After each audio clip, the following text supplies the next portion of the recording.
আমি বিস্কুট খাবো না।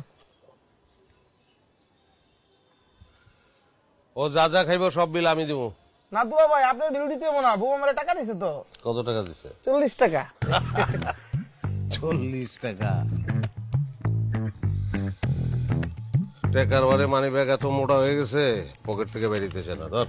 না না আমার টাকা লাগবে না, আছে আছে। বউ তালাক দিছি, শালা তো তালাক দেয় নাই। তাহলে ধর, রাখ পকেটে। শালা কোনোদিন তালাক হয় না রে। আর কি খাবি কর? আব্দুল ভাই ঠিক আছে। গলা বাসি হয়ে যেতেছে, জলদি কামড় দে, বড় কামড় দে। আর টাকা ভাই